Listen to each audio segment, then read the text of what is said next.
허리띠를 졸라매도 벅찬 고물가 시대, 여러분 주머니 사정에 꼭 맞는 맞춤형 재테크 솔루션을 처방해드립니다. 짠테크 SOS 돈 되는 라디오, 한국경제교육원 서형노 원장님과 함께합니다. 안녕하십니까? 안녕하세요. 자, 오늘은 또 ISA 계좌 이야기를 해볼까요? 네, 제가 최근 ISA 계좌에 대해 얘기를 했을 때 관련 질문이 많았습니다. 네. 그날 가입 조건에 대한 질문도 많아서 답을 해드렸는데요. 네. 다시 한번 짚고 넘어가자면 전업주부도 가입이 가능하고요. 네. 만 19세 이상이면 ISA 계좌 만들 수 있습니다. 2021년부터 소득이 없어도 ISA, 연금저축, IRP 등의 가입이 가능하고요. 네. 세제 혜택도 동일하게 적용됩니다. 네. 그리고 소득이 낮을수록 혜택은 더 좋은데요.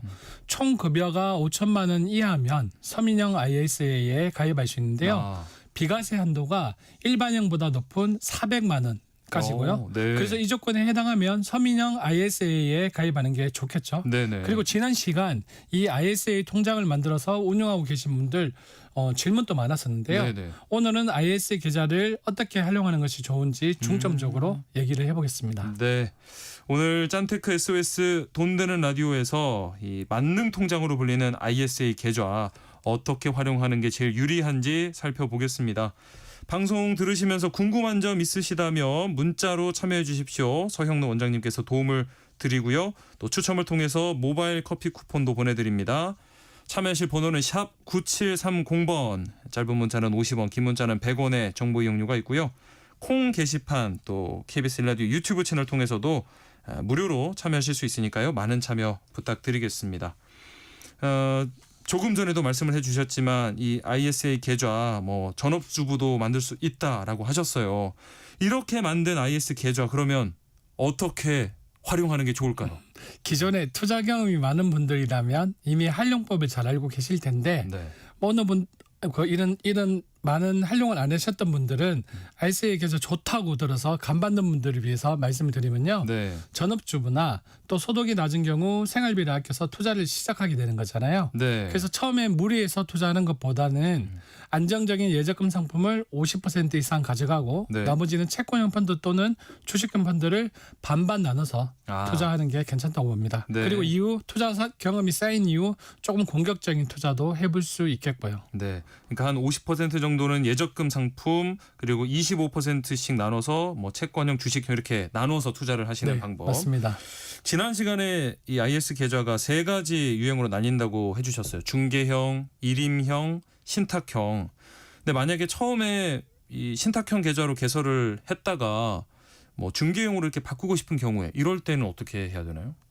ISA는 한 사람이 지난 시간에도 말씀을 드렸지만 한 계좌만 가질 수 있어서 네네. 계좌 유형을 변경하고 싶을 때에는 이전 절차를 밟아야 하는데요. 네. 기존 계좌를 해지하지 않고 이전을 통해서만 변경이 가능합니다. 네. 예를 들어서 현재 은행에서 일임형 ISA를 쓰고 있는데 정권사로 옮기고 싶다면 먼저 정권사에서 ISA 계좌를 만들어야 하고요. 네. 그다음 이전 신청을 해야 합니다.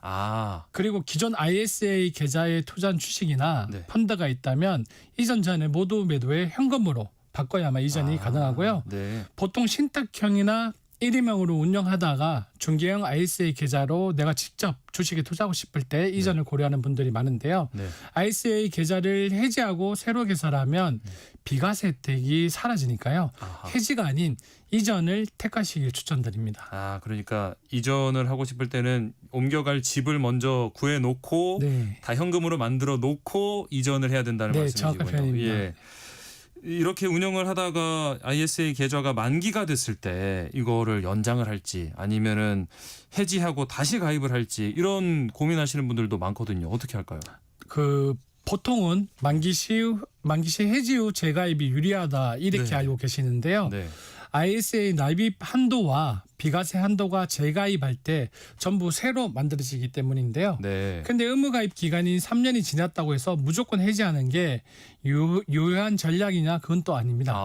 일단 해지 후 재가입이 유리한 분들은 네. 3년간 배당 이자 소득으로 이미 비과세 한도를 다 채운 분들 이분들은 해지하고 재가입해서 비과세 한도 혜택을 새로 챙기는 게 유리하고요. 예. 비과세 한도를 3년마다 계속 챙기니까 우리가 우리 저축할 때 풍차 돌리기라고 하잖아요. 네네네. 똑같은 전략인데요. 앞서 얘기한 것처럼 총 200만 원, 서민형은 총 400만 원까지 비과세잖아요. 네. 그래서 3년치 계좌 수익이 200만 원 전후면 해지하는 게 낫죠. 새로 시작하고. 네. 그런데 계산 시 가입 기간 중 수익과 손실을 통산한 순수익을 꼭 따져야 하는데요. 아하, 이렇게 계산했는데 만약 이 ISA 계좌에서 발생한 이익보다 네. 손실이 더 큰 경우도 있을 수 있잖아요. 네네네. 이런 경우면 앞으로 비과세 한도를 다 채우고 난 뒤 해지하고 재가입하는 게 좋습니다. 네. 또 제가 지난 시간 금융소득 종합과세 대상자는 ISA에 가입할 수 없다고 했죠. 예. 그래서 지금은 금융소득 종합과세 대상자가 아니지만 금융소득이 앞으로 늘어날 것으로 예상이 된다는 분들은 네. 해지보다는 연장해서 갖고 가는 게 좋습니다. 그러네요. 처음 가입할 때 아예 만기를 길게 10년, 30년 등으로 설정하는 것도 좋고요. 네. 왜냐하면 가입 또는 만기 연장 시점에만 적격, 부적격 여부를 체크하거든요. 아하. 그리고 ISA는 만기 3개월 전부터 만기 전까지만 만기 연장이 가능합니다. 만약에 그러면은 수익이 200만 원 이상 이렇게 나서 해지를 하기로 결정을 했다고 하면 그 이후에 이 자금 가지고는 뭐 어떻게 굴리는 게 좋을까요? 여러 선택지가 있을 수 있는데요. 네. 말씀하신 것처럼 ISA에 재가입해서 ISA 납입 한도와 비과세 한도를 새로 생성해서 운영할 수도 있고요. 네네. 연금 계좌로 이전할 수도 있습니다. 네. ISA는 다른 금융 상품에 없는 연금 전환 절세 혜택이 있는데요. 네. ISA를 해지하고 60일 이내 연금 계좌로 만기 자금을 이체하면 세액 공제 혜택을 최대 300만 원까지 줍니다. 네. 원래 연금 세액 공제 한도는 최대 연 900만 원인데 네. 이 ISA를 활용하면 네. 총 1,200만 원까지 공제 한도가 늘어납니다. 300이 추가가 되는 거군요. 네, 맞습니다. 예를 들어 보면요. 총 급여가 5,500만 원 이하인 직장인이라고 했을 때 네. ISA 3년 만기 자금 3천만 원을 연금 계좌로 이체하면 네. 이것만으로 49만 5천 원의 세금을 연말정산 때 공제받을 수 와, 있습니다. 꽤 크네요. 네. 네. 그리고 앞서 연금 세액 공제 한도가 납입액의 10% 최대 300만 원이라고 했는데요. 네. 그래서 이 금액을 맞춰서 만기 자금 중 3천만 원까지만 연금 계좌에 넣는 경우가 많은데요. 네. 만약 앞서 말했던 연금 저축 공제 한도와 IRP 공제 한도까지 다 채워서 납입했고 네. 여기에 ISA를 활용해서 추가 300만 원을 공제를 받는다면 네. 총 받을 수 있는 세액 공제 혜택은 198만 원 정도가 됩니다. 꽤 크죠. 예. 그래서 당장 목돈을 쓸 계획이 없다면 네. 연금 계좌로 이전하는 것도 좋고 3천만 원에 맞춰서 넣는 걸 제일 추천드립니다. 이게 모아서 당장에 어디 쓸 데가 있는 게 아니라면은 이렇게 연금 계좌로 이전하는 게 가장 이득인 셈이겠네요. 맞습니다. 그렇지만 돈이 묶인다는 단점도 꼭 생각하셔야 되는데요. 네. 만기 후 ISA 재가입 역시 3년 가입 기간을 채워야 한다는 것도 기억하셔야 되고요. 네. 네. 그래서 짧은 시간 내 돈 쓸 일이 있다는 분들은 앞서 얘기한 선택지 말고 만기 시 전액 인출을 택하시면 되는데요. 네. 이때 비과세 한도 내 수익은 말 그대로 비과세가 되겠고요. 네. 초과 소득은 지난번에도 말씀드렸지만 9.9% 저율 분리과세 혜택을 받을 수 있습니다. 네. 반대로 큰 돈을 쓸 계획이 당분간 없고 장기 투자를 원한다면 과세 혜택을 받을 수 있게 만기 후 ISA 재가입으로 운용을 이어가는 게 좋습니다. 네. 또 앞서 설명드린 것처럼 세액 공제 혜택도 받고 노후 준비도 하고 싶다는 분들은 연금 계좌로 옮긴 후 남은 금액 또는 새롭게 돈을 납입하며 ISA 계좌를 운영하는 것을 추천드립니다. 그러면은 이 돈을 연금 계좌로 옮겨야겠다 이렇게 결정을 한 분들은 연금 저축하고 IRP 중에 어디로 옮기는 게 더 좋을까요? 그 두 상품은 장단점이 좀 뚜렷한데요. 네. 연금 저축은 자유롭게 투자 상품을 선택할 수 있지만 네. 은행사나 증권사, 보험사 등 운영회사에 따라서 투자 상품의 제약이 존재하기에 이점 네. 미리 숙지해야 되고요. 네. 중도 인출 시 기타 소득세가 부과되므로 목적에 맞게 장기 운영해야 하는 상품이고요. 네. IRP는 원금 보장 상품부터 펀드, ETF 등 다양한 투자 상품에 투자할 수 있지만 중도 인출은 퇴직, 사망, 파산 등의 이유 외에는 어렵고 연금 저축에 비해 연금 수령 조건도 조금 엄격한 편입니다. 예. 그래서 본인 투자 성향에 따라 고르시면 되고요. 네네. 이렇게 ISA에서 연금으로 환송할 때는 각 증권사에서 뭐 펼치는 이벤트도 체크하셔서 상품 액수가 좀 더 큰 곳을 선택하는 것도 잊지 마시길 바랍니다. 네. 이 밖에 또 ISA 계좌를 좀 똑똑하게 활용하는 방법이 있다면 소개를 해 주실까요? 똑똑하게라기보다는 많은 분들이 간과하는 부분인데요. 네. 제가 금융소득 과세에 대해서 지난 시간에도 설명을 하면서 ISA 계좌에서 난 수익은 금융소득 종합과세 대상에서 제외된다.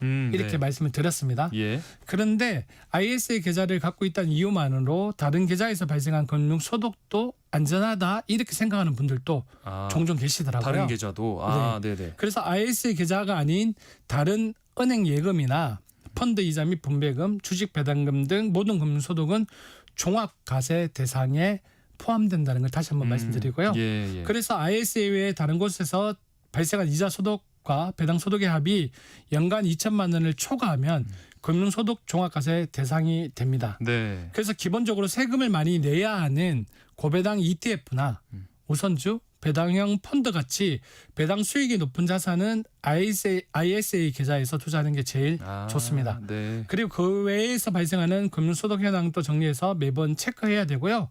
앞서 얘기한 것처럼 금융소득 종합과세 대상자는 ISA 계좌 만기 연장도 불가능하고 네. 3년 동안 가입도 어렵습니다. 자, 이렇게 진짜 만능 통장이라고 불리는 ISA 계좌 가입해서 뭐 투자도 열심히 하고 있었는데 만약에 어떤 사정 때문에 이 3년 기간을 다 못 채우고 해지해야 하는 경우도 있을 수 있잖아요. 맞습니다. 네. ISA는 3년 의무 가입 기간이 있다고 했는데요. 네. 그래서 3년 동안 돈이 완전히 묶여 있다고 생각하는 분들이 계십니다. 네네. 돈이 필요한 경우 원금에 대해서는 세금 부담 없이 자유로운 중도 인출이 가능합니다. 아하. 다만 이 경우 네. 투자로 얻은 이익은 중도 인출이 불가능하고요. 네. 투자로 얻은 수익까지 싹 다 필요할 경우에는 중도 해지를 택해야 됩니다. 네. 다만 ISA 계좌를 통해 세금을 받은 건 돌려줘야 되고요. 만기 이전 해지 시 운용 수익에 대해 일반과세 15.4%가 적용됩니다. 네. 그래서 급하게 ISA를 해지했다가 세금 등으로 예상 금액보다 지어지는 금액이 적을 수도 있습니다. 그렇겠네요. 네. 이 부분 미리 다 계산해서 해지하는 걸 추천드리고요. 네. 해지하는 방법은 스마트폰 웹에서 쉽게 신청이 가능한데 네. 신탁형 ISA의 경우에는 별도로 영업장을 방문하거나 우편으로 해지 요구서를 제출해야 되기도 하고요. 예. 그래서 ISA 유형에 따라 잘 살펴보시길 바라고요. 또 해지는 원치 않고 중도 인출만 하려고 했는데 네. 만약에 실수로 원금보다 더 많이 인출할 수도 있잖아요. 그렇죠. 이때는 중도 해지한 것으로 되기에 잘 계산해서 네. 원금 범위 내에서만 중도 인출을 하시길 바랍니다. 미리 좀 중도 인출할 일이 있다면은 이 원금 액수를 잘 파악을 하고 하셔야겠네요. 네, 맞습니다. 이 뭐 얘기 나눠볼수록 진짜 장점이 많은 통장이라는 생각이 드는데 이 안에서도 또 나름의 계획을 잘하고 길게 보고 투자를 해야 그 혜택을 충분히 누릴 수 있겠다는 생각이 좀 듭니다. 네, 맞습니다. 네. 하지만 그런 생각 때문에 ISA 계좌 만들기를 망설이는 분들도 있는데요. 네네. 가입 후 3년을 유지해야 세제 혜택을 받을 수 있으니까 그 혜택 안 받고 말지 뭐 3년 너무 길다 이렇게 생각하기도 하더라고요. 네. 그런데 저는 오히려 이 부분으로 인해 ISA 계좌 꼭 추천합니다. 네. 3년이라는 의무 기간 동안 투자자들에게 어떻게 보면 중장기적인 투자 습관을 길러주고 목돈도 만들 수 있는 시간을 주고요. 네. 앞서 설명한 것처럼 급할 때는 중도 인출도 가능하니까 두려워할 필요가 없다고 봅니다. 그렇죠. 네. 그리고 우리가 만능 통장이라고 하지만 ISA 통장만으로 모든 재테크를 하는 건 아니잖아요. 네네네. 그래서도 안 되고요. 그래서 다른 금융상품과 꼭 병행하고 늘 제가 강조하는 비상금 확보가 된 상태에서 네. ISA 계좌 운영하면 절대 어려울 게 없습니다. 네. 지난주 사회초년생 조카가 돈 관리를 어떻게 해야 하나 어려워하고 있다 이런 문자 사연이 있었는데요. 네, 맞아요. 앞서 얘기한 것처럼 비상금을 확보한 이후 지난 시간 얘기했던 청년도약 계좌와 네. 청년주택 드림 청약 통장을 가입하고요. 네. 그 다음에 오늘 얘기했던 ISA로 투자 경험을 쌓아가는 걸 추천드리고요. 네. 만약 ISA도 어렵게 느껴지신다면 처음에는 신탁형으로 가입해서 안정적으로 운영하고요. 그런 네. 목돈을 안전하게 불리면서 투자 경험도 쌓을 수 있고 세제 혜택도 최대한 활용할 수 있으니까요. 네. 너무 어려워 말고 일단 시작해 보시는 걸 추천드립니다. 네. 사회초년생뿐만 아니라 지금 이 방송을 듣고 계신 모든 분들에게도요. 네. 만능 통장으로 불리는 ISA 계좌 100% 활용법을 자세히 살펴보고 있습니다. 관련해서 궁금한 점 있으신 분들 문자 보내주시면 서형로 원장님과 함께 상담해 드리겠습니다. 자, 노래 한 곡 듣고 오겠습니다. 에픽하이의 Fly. 노래 나가는 동안도 또 많은 분들이 문자를 보내주셨는데요. 먼저 0407님 문자 살펴보겠습니다. 이 ISA 가입하고 싶은데 문제는 이게 돈을 뺄 수 없는 거 아닌가요? 5년 동안 찾을 수 없지 않나요? 하셨고요. 저는 주부이고 이 남편 연말정산할 때 혹시 이 ISA로 혜택을 받을 수 있는지 질문을 주셨습니다. 네, 오늘 말씀을 드렸는데요. ISA 가입하고 싶은데 돈을 뺄 수 있습니다. 있다고 하셨어요. 네, 정도 인출이 가능하니까요. 납입 원금에 대한 정도 인출이 가능하니까 그렇게 신경을 쓰지 않으면 되는데 문제는요. 네. ISA 가입 후 남편 연말정산 때 혜택을 받을 수 있는 상품인가를 묻는 질문인데요. 네. ISA는 연말정산하고는 상관이 없고요. 예. 연말정산을 받으려면 보통 저희가 연금저축이라는 상품을 활용하잖아요. 연금저축 펀드나 연금저축 뭐 보험 이런 상품들을 활용하는데 뭐 다시 한번 말씀을 드리자면 5,500만 원 연봉 이하의 연금저축 상품을 가져가시는 분은 16.5%의 세액공제를 받고요. 예. 5,500만 원 초과인 경우에는 13.2% 세액공제를 받을 수 있습니다. 네. 이게 그런데 뭐 남편 본인인 경우에도 똑같이 뭐 적용이 되는 거겠고요. 당연히. 자, 8530님. 노인도 가입 가능한가요? 연령 제한이 혹시 있을까요? 하셨어요. ISA 상품은 연령 제한도 없고요. 네. 그리고 처음에 내가 만기 기간을 설정할 때 99세 만기로 설정할 수 있는데요. 저는 그런데 지금 노인이라고 하셔가지고 정확한 연세는 모르겠지만 네. 그 우리나라에는 65세 이상 분들한테는 비과세 저축보험이 있습니다. 따로. 네, 그렇기 때문에 제 생각으로 만약에 이제 가세라는 부분을 생각을 한다면 네. ISA 상품도 좋지만 비과세 저축 상품을 먼저 활용을 하는 게 낫지 않을까 싶고 만약에 ISA가 종합자산관리잖아요. 네. 종합자산관리계좌잖아요. 네. 그래서 만약에 여러 자산을 형성을 해서 투자를 한다면 ISA 상품을 활용하는 것도 괜찮다고 생각이 듭니다. 네. 자, 그리고 콩으로 백이명님, 중도에 증권회사를 옮길 때 ISA 계좌 해지 없이도 이동이 가능한가요? 하셨네요. 네. 이것도 좀 전에 저희가 말씀을 드렸는데요. 네. ISA 계좌를 해지하고 옮기면 네. 안 된다고 말씀을 드렸잖아요. 비과세 혜택이 사라지니까. 그러니까 이전이라는 절차를 활용하시면 됩니다. 네. 아까 말씀드린 것처럼 이전할 곳을 먼저 열어두고 공간을 그렇죠. 확보해 네. 두고 현금으로 바꿔서 이동을 하시면 된다. 네, 다시 한번 네. 설명드렸습니다. 짠테크 SOS 돈 되는 라디오 오늘 여기서 마치겠습니다. 지금까지 서형로 한국경제교육원 원장과 함께했습니다. 오늘 말씀 고맙습니다. 고맙습니다.